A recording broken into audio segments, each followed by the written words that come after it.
Hi, I'm Janet Raftis, Master Energy Healer and Intuitive Development Coach.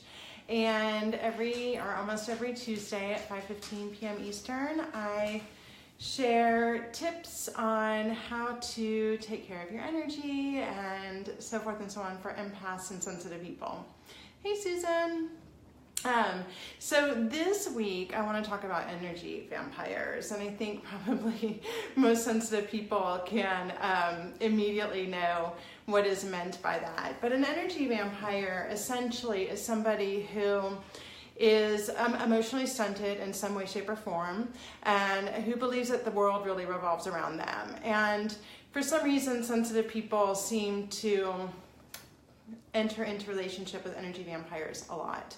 So an energy vampire is somebody who really, because of whatever has happened to them, can't seem to sustain their own life force energy. And so they will pull energy from other people, and it really does actually feel like that. It's almost like they're sucking the life force out of you. And so energy vampires will find people who are nurturing, who are caring, who have energy to sort of give away, and they'll start drawing from that. And energy vampires are people that you can find in every area of your life. They could be somebody that you're in a relationship with, it could be somebody you work with, or it could be a neighbor. But you probably, if you start thinking about it, know exactly who the people are. And so one thing to really keep in mind when dealing with energy vampires, or with anybody that you're in relationship with, is that a relationship is all about an exchange of energy. And what you really want to note in all of your relationships is, what is the quality of the exchange of energy with this person? Do I feel better after I have interacted with this person? And do I feel like I've been uplifted? Do I feel like it's been equal? Do I feel am I still grounded and centered after I am communicating with this person? And you always want to know in your relationships that you want to tune into, like, does this feel good? I mean, it really always comes down to, does this relationship feel good to me? Yes, exactly, Emily. They feel better. And so for a lot of this process, it's going to be, tuning in and really questioning, and then going in and asking yourself some other questions like, well, why do I have, especially if you have a lot of energy vampires in your life. So, if I go back about 10 years of my life, I had a lot of energy vampires in my life. And now I don't have any. Now, in part, I'm an entrepreneur, so I'm not working in an office environment. I'm sure that cuts down on a lot of it. But I used to have a lot of friendships that were parasitic in nature. And I've done a lot of work to shift that. And so some of the things that I want to share with you today are how you can also do work to notice what's happening, to understand what's happening, and then to understand what you can do for yourself in order to start shifting that energy. So there are some signs of who an energy vampire might be. So an energy vampire would be somebody who is always blaming other people for what's going on in their lives. This person will probably keep score on things and could even offer offer up guilt trips if you don't do something for them. This person's really, an energy vampire is very, very concerned about what you are giving to him or her, and not at all concerned about what she or he is giving back to you. So if this is somebody who would probably feel threatened by your own personal growth and development. And so a lot of times what happens when we start going through this sort of wake-up process, this awakening, this activation where our vibrations start to raise, is that we'll start to notice more of the energy vampires, and the energy vampires will start to feel threatened, because if you're doing your own work, if you are doing your healing work, if you're paying attention to your personal growth, you're going to start noticing the imbalances. That will threaten an energy vampire, and that person will try to hold you back. So be aware that the dynamics of, and I see this all the time and I saw it in my life, and I see it in my clients' lives, is that they start to notice that these relationships, they start to lose relationships start to shift and change and be different as they are going through their sort of spiritual initiation or awakening. an energy vampire might pull away if you're not taking care of their needs. So this could be like the silent treatment, it could be ghosting, it could be passive-aggressive behavior. An energy vampire typically has not done their own emotional work. They have not done their healing, and they may have a lot of repressed emotions. So other things that you might notice is very low vibrational energy coming from an energy vampire. Somebody who has not worked with their repressed emotions, who is still stuffing them, will have a, like their energy will feel heavier, it'll feel denser. It's one of those energies that might feel a little toxic to you. So that's a way that you can start to notice, right? Is like, wow, that person is coming to you to draw a higher quality of energy into them so that they can sustain themselves. And so as they're taking that, you're sort of left with this low vibrational kind of like really toxic energy. What you can do if you feel like you have energy vampires in your life is the first thing is to pay attention to your own healing. And I'm actually going to link into the comments section. So if you feel like you have emotional work that is that would be helpful for you, because as you do your emotional work, you will learn how to set boundaries and take care of yourself in a way that will support you in releasing these relationships from your life. And Alicia and Doug Miller do work with a core emotional healing, and I have found in my personal experience that that is the most effective way to deal with your repressed emotions and to set healthy boundaries. Now, in addition to doing that work, so you want to do that, and and know that this doesn't all have to happen at once. Do what you can do to change this all, moving in a positive way, so that you're taking steps in the right direction and don't feel like you have to do it all at once. So emotional healing, that's one really key aspect to it. And then also you want to make sure that, so in that you're going to clear your toxic shame or your repressed emotions, anything that's kind of keeping you in that pattern of attracting, right? Because this is all vibrational attraction here. And if you're attracting that type of person to you, there's something in you as well that wants to be healed and shifted so that you can start interacting with a different quality of energy. The other thing is to get clear on what your responsibilities are in each relationship that you have, what your responsibilities are and what your responsibilities are not. And when you are clear on that, then you want to start setting boundaries. So saying no when it's appropriate, saying yes only when it's appropriate, and really tuning into when that feels good. And if you notice I'm doing things for this person that I do them and I don't feel good, or I feel depleted, or I feel drained, or I feel sick, because dealing with energy vampires can actually lead to physical illnesses in a lot of cases because of the depletion and because of other patterns that are occurring in those types of situations. So in addition to the emotional aspect, I want to talk about the energetic aspect, which is really where my field of expertise is. So when you start to deal with this, you're going to notice, now some energy vampires you're not going to be able to release because you work with them, for example. And it could be your boss, it could be the person in the cubicle next to you, it could be somebody that you have to have a relationship with if you're in sales. So like we know and understand that in some cases these relationships may not be able to shift immediately. When they can, it's great to release them as quickly as you can. And when you can't, you really want to make sure that you're taking care of your energy field. So one thing to do is to really up your self-care.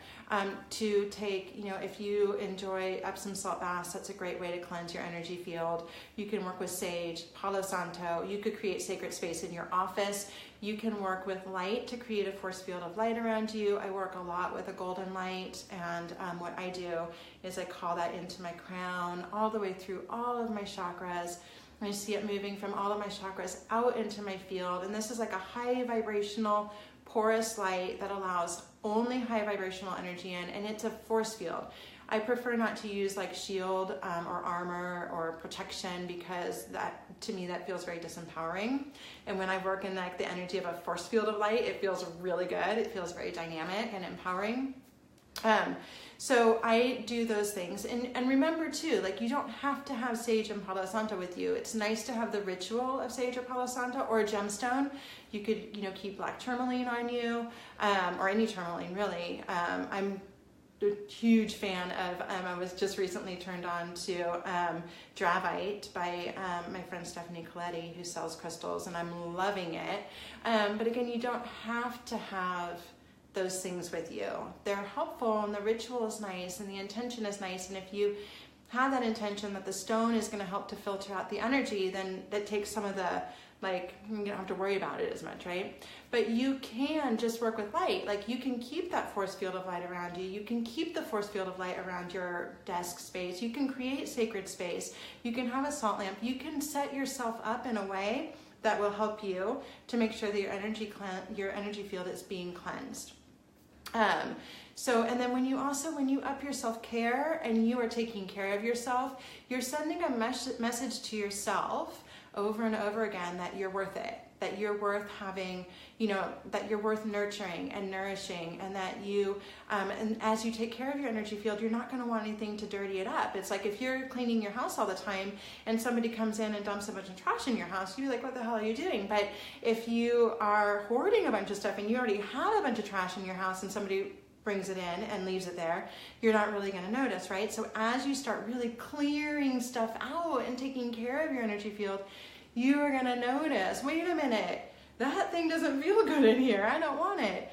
And then you can release it. And so another tool that you can do with that in mind is to work with Return to Sender, which I've talked about a lot. And I have, it was the very first Facebook Live I ever did, and I can link it in the comments here, because even recognizing, like, that's not my energy, you can send it back. I'm sending that back to so-and-so. It's not mine, it is that person's. And then, you know, call back any of your energy that person's trying to take. Like, I'm giving back that, I'm taking back what is mine, and I see myself as complete and whole. And the more that you do that, the more that you are aware of that and take care of that exchange, again, the more you'll notice when something's coming in that doesn't feel right to you.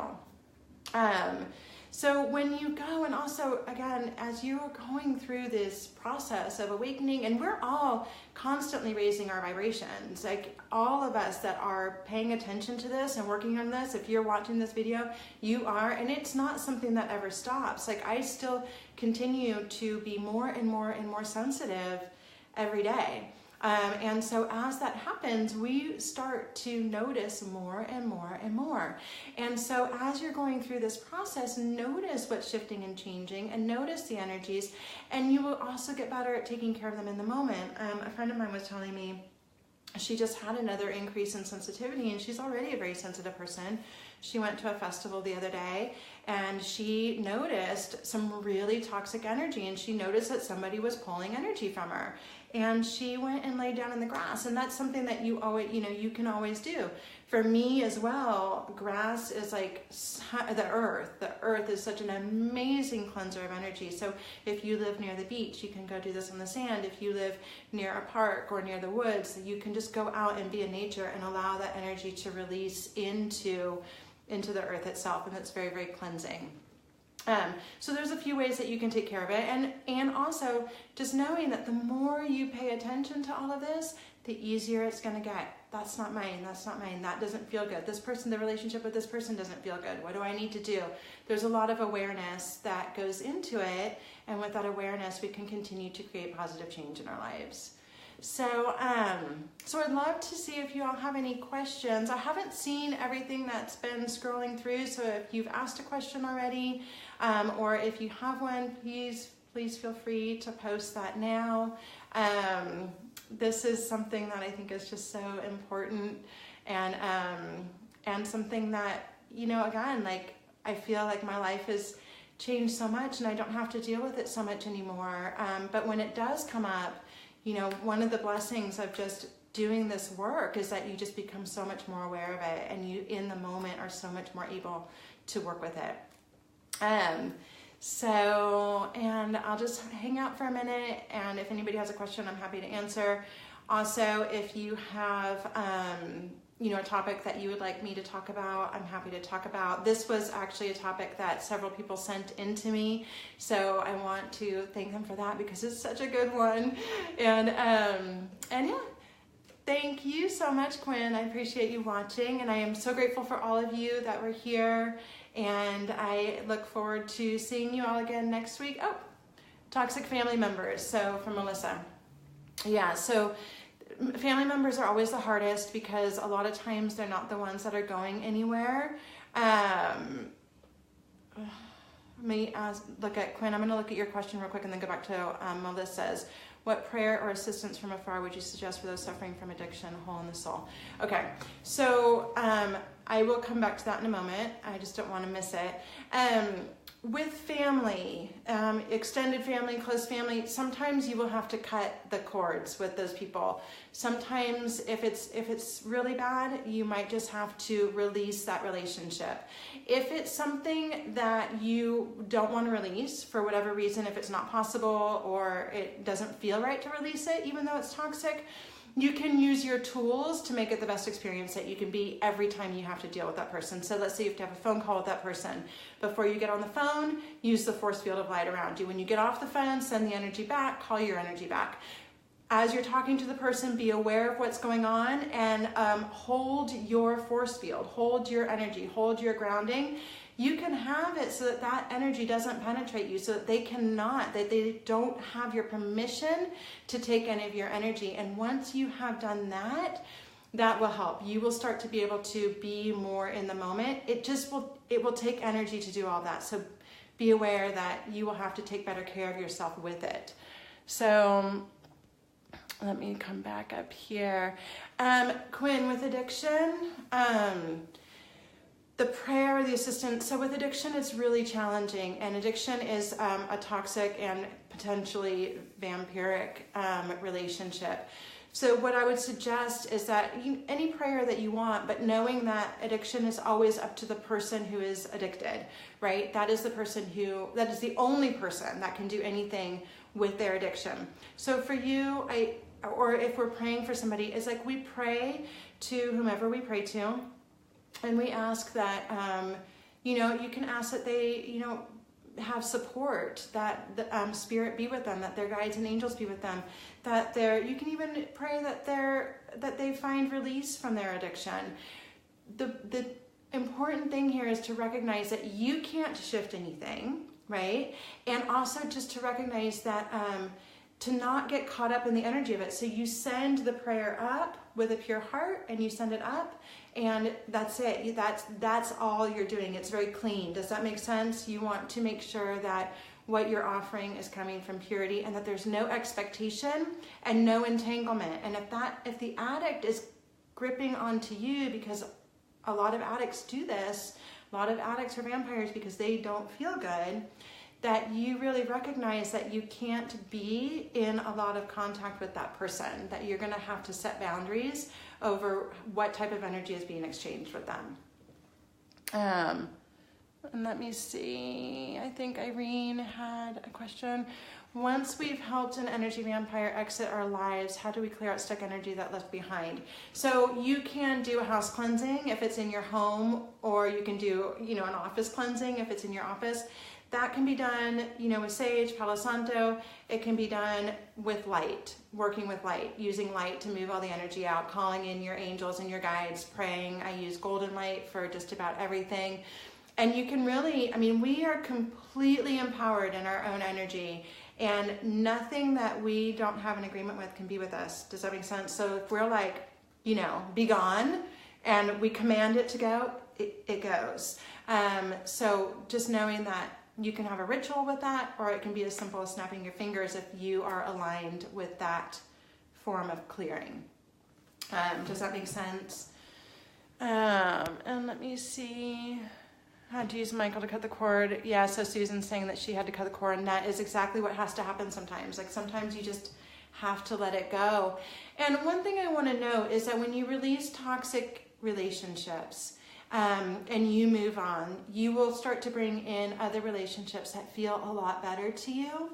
That's one thing that will happen. And the other thing that will happen is, a few things will happen with respect to the other person. is that that person will either just be gone and you will feel better, or what I've noticed sometimes happening is that when the person who is engaging in that way, if they're not narcissistic, because it does not happen as much with narcissists, but a lot of times is that person may not know that they're like that or that they are in that much pain. And then when they start to see that, when that becomes clear because they start losing relationships, sometimes that person will come around. Now, you cannot do anything to bring that person around. You just have to like cut it and let it go. But sometimes what happens is that person sees what their role in everything has been, and that person might shift. But again, just knowing that that's not your responsibility, it's not anything that you can manage or control, but sometimes when you let it go and just let things do their thing, things can change. And regardless, no matter what, if you're not involved with anymore, you will feel better. And when you feel better, you show up better for yourself. And if you're showing up better for yourself, you show up better for those that you love as well. All right, any other questions? Let me see if I can. Sorry about that, my finger there. So thank you so much. I appreciate all the questions. And yes, they do, don't they? Thank you, Quinn. They do change sometimes. Thank you for all your questions. Thank you for tuning in. I am really grateful that you guys have been here with me. Stephanie says, this is one last question. What if you've left and set boundaries, but conversations come up that you know they will manipulate and leverage? It's cut off there, but I think I got the gist of it. This is when you have to be able to stand really strong in your truth. And you have to know that what you are doing is right for you. A lot of energy vampires will try to manipulate and they will try to leverage things. And all you can do is stand in your truth. And that is simultaneously the hardest thing in the world and the easiest thing in the world to do. So know that, just know that all you can do is take care of yourself. And that's a great question. Thank you. And then use your tools along with it. Just keep using your tools. So thank you all so much. If you think of a question later, feel free to put it in the comments and I will get back to it and answer you. And I hope that you all have a really wonderful week. Thank you so much. Bye.